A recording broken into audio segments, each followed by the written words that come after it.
Hello to the internet, and my name is Murian-Coush Addem. You know me from many kinds of videos, but today is the day how we will customize the ChatGPT. And in the last session, we were just discovering how to use it a bit and how to install, maybe how to log in. So the next thing would be to customize your app, and you can do it in different ways. So the first way is to customize. Is if you want to maybe say, so if you have some topic that you always go with and go on to it, so you don't want to always create the context for that.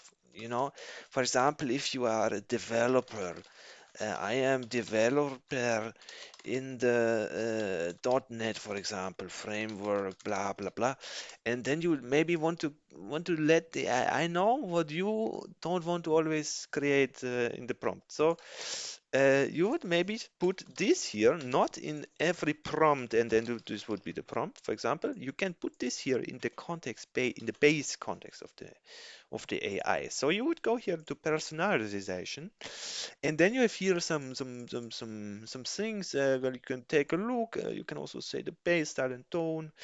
For example, professional for me, and yeah, custom extraction, additional behavior, style, and tone preference.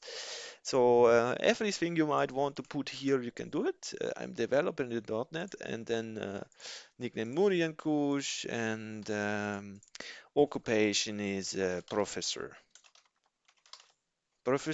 and yeah, more about you, whatever you might think of, you can put here. I have in-depth knowledge about the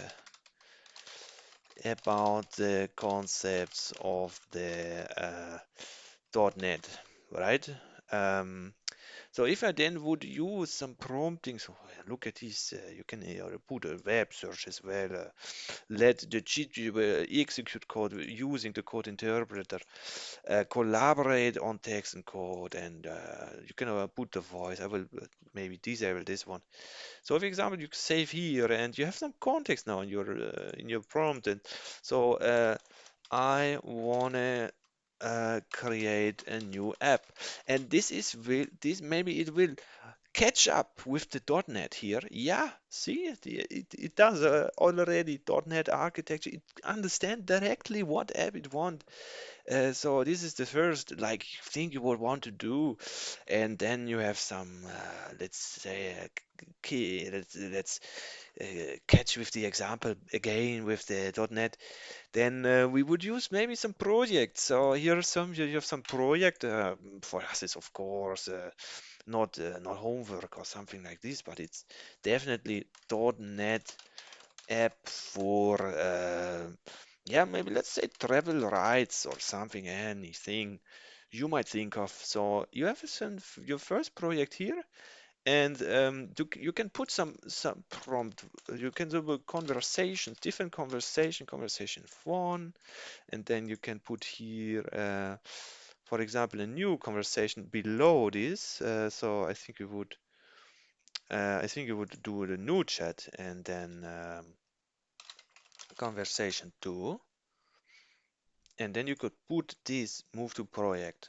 See, and then you have here in your project already two of the conversations, so it doesn't update yet. But if you maybe reload the page, it should have updated.